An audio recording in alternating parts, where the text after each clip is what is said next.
Assalamualaikum warahmatullahi wabarakatuh. Halo teman-teman, jadi di video kali ini kita masih melanjutkan, yaitu bagaimana cara menentukan suatu bayangan jika terdapat suatu titik ataupun persamaan garis yang dicerminkan terhadap garis Y sama dengan MX plus C.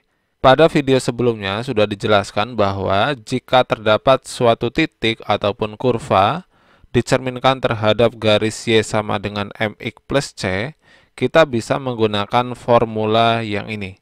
X aksen dan Y aksennya itu adalah hasil perkalian matrik trigonometri ini, kemudian dikalikan dengan X, kemudian dikalikan dengan Y min C, kemudian ditambah dengan 0 dan C. Nah, oke, langsung saja kita akan ke soal yang pertama. Untuk soal yang pertama, yaitu jika terdapat suatu titik dicerminkan terhadap garis 2x plus y sama dengan 1, bayangannya itu berapa? Oke, langkah pertama yang harus kita lakukan yaitu kita harus tentukan nilai m-nya terlebih dahulu, di mana m itu adalah gradien dari persamaan garis 2x plus y sama dengan 1. Nah, untuk menentukan gradien bentuk 2x plus y sama dengan 1 ini, kita ubah bentuknya menjadi y sama dengan. Artinya ini y sama dengan minus 2x kemudian ditambah dengan 1. Oke, maka kita peroleh di sini untuk nilai m-nya dia sama dengan min 2. Ini ya, ini nilai m-nya. Kemudian untuk nilai c-nya itu adalah plus 1. Maka kita bisa menuliskan bahwa nilai dari tan theta itu dia sama dengan min 2. Nah, pertanyaannya, apakah ada nilai dari tan theta itu hasilnya adalah min 2? Tidak ada ya, karena untuk nilai maksimum dari theta sendiri itu adalah 1, kemudian nilai minimumnya adalah min 1. Maka kita bisa menggunakan perbandingan pada trigonometri.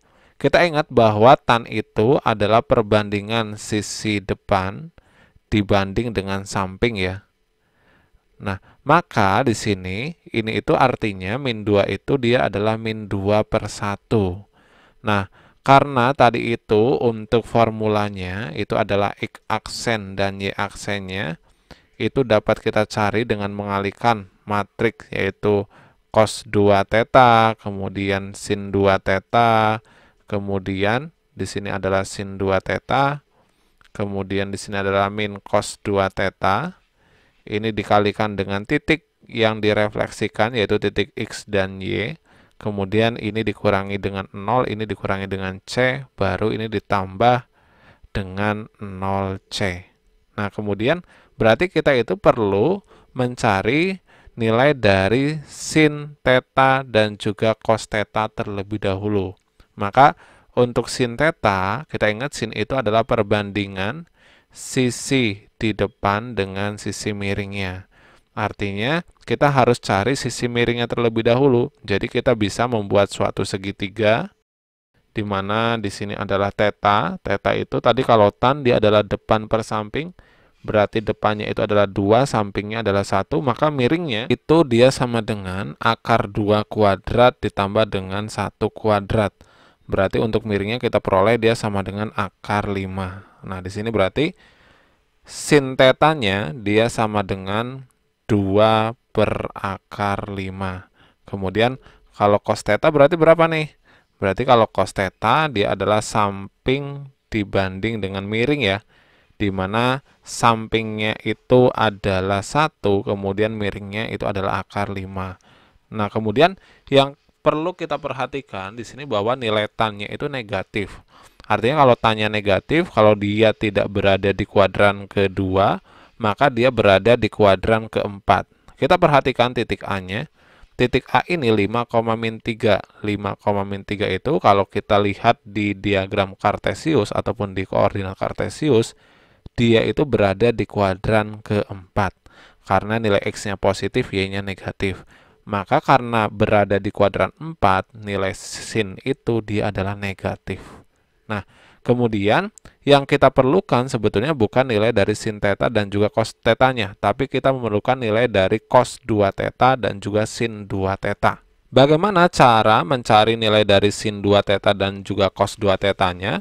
Bahwa nilai dari sin 2 theta itu bisa kita cari dengan cara 2 dikalikan dengan sin theta, kemudian dikalikan dengan cos theta. Maka ini kita peroleh dia sama dengan 2 dikalikan dengan sin tetanya itu adalah min 2 per akar 5. Kemudian dikalikan dengan cos tetanya itu adalah 1 per akar 5. Sehingga ini kalau kita sederhanakan, dia menjadi min 4 per 5. Kemudian kalau cos 2 theta bagaimana? Kalau cos 2 theta berarti kita bisa menemukannya dengan cara yaitu cos kuadrat theta dikurangi dengan sin kuadrat theta. Oke, langsung saja kita kuadratkan ya. Karena di sini cos tetanya itu adalah 1 per akar 5, maka ketika kita kuadratkan, dia menjadi 1 per 5. Kemudian berikutnya, sin tetanya ini juga kita kuadratkan, berarti dia menjadi dikurangi 4 per 5. Nah, 1 per 5 dikurangi 4 per 5 itu adalah minus 3 per 5. Nah, setelah kita peroleh nilai dari sin 2 theta dan juga nilai dari cos 2 tetanya, maka kita tinggal memasukkan aja ke rumus ini. Ya. Jadi kita tinggal masukkan, kita ganti nilai dari cos 2 theta dan juga nilai dari sin 2 theta. Untuk nilai dari cos 2 theta sendiri, barusan kita peroleh nilainya itu adalah min 3 per 5. Kemudian untuk sin 2 theta sendiri itu adalah min 4 per 5. Kemudian sin 2 theta yang bawah berarti dia juga min 4 per 5. Kemudian ini karena min jadinya adalah 3 per 5. Kemudian ini dikalikan dengan X dan Y-nya. Tadi X-nya adalah 5, Y-nya itu adalah min 3. Kemudian C-nya tadi berapa? C-nya itu adalah 1, maka di sini dikurangi dengan 1. Kemudian jangan lupa ditambah dengan 0,1. Oke, kemudian tinggal kita sederhanakan nih. Perkalian matriks, artinya kita kalikan baris dengan kolomnya. Berarti kita sederhanakan terlebih dahulu. Ini menjadi min 3 per 5. Kemudian ini menjadi min 4 per 5. Masih tetap ya, karena kita akan menyederhanakan terlebih dahulu. Ini min 4 per 5, yang ini adalah 3 per 5. Kemudian ini, matriks yang sini menjadi 5 dan juga min 4, baru kemudian ditambah dengan 0,1. Oke, baru kita kalikan nih. Berarti min 3 per 5 dikalikan dengan 5, itu adalah minus 15 per 5 ya. Minus 15 per 5. Kemudian min 4 per 5 dikalikan dengan min 4 itu adalah plus 16 per 5. Kemudian ini baru bisa ditambahkan dengan 0 ya setelah dikalikan. Kemudian yang berikutnya, min 4 per 5 kali 5 itu adalah min 20 per 5. Kemudian 3 per 5 dikalikan dengan min 4 itu adalah min 12 per 5. Baru ini juga bisa ditambahkan dengan plus 1. Oke, kemudian tinggal kita sederhanakan nih. Berarti yang atas itu menjadi 1 per 5. Sedangkan yang bawah berarti ini adalah min 32 per 5. Kemudian ditambah dengan 1 ya. Atau kalau ditambah dengan 1 berarti kita samakan penyebutnya. Jadi bayangan dari titik A itu adalah 1 per 5. Dan juga ini adalah min 27 per 5. Nah, itu adalah cara menentukan suatu refleksi terhadap suatu garis. Nah, tadi itu kenapa kita mencari nilai dari cos 2 theta dan juga sin 2 tetanya menggunakan perbandingan sisi pada trigonometri, karena nilai tan tetanya itu tidak bisa dirubah menjadi sudut. Misalkan nilai tan tetanya itu bisa kita rubah menjadi sudut, berarti kita tidak perlu menggunakan perbandingan sisi pada trigonometri. Nah, misalkan untuk persamaan garisnya saya contohkan, di sini ada X min Y sama dengan 2. Maka kan ini ketika kita bentuk menjadi Y sama dengan, artinya kan min Y sama dengan min X plus 2. Atau Y-nya itu sama dengan X min 2. Artinya kan nilai M-nya, dia kan sama dengan 1.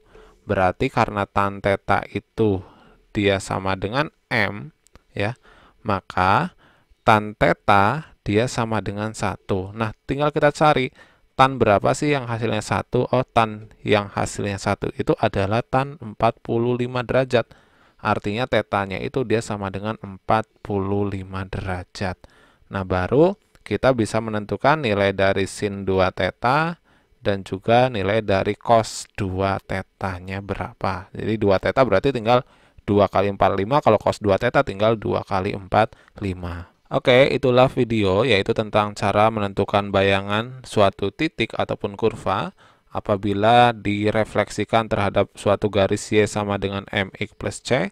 Silakan jika masih ada pertanyaan bisa teman-teman tuliskan di kolom komentar dan semoga video ini bermanfaat. Terima kasih.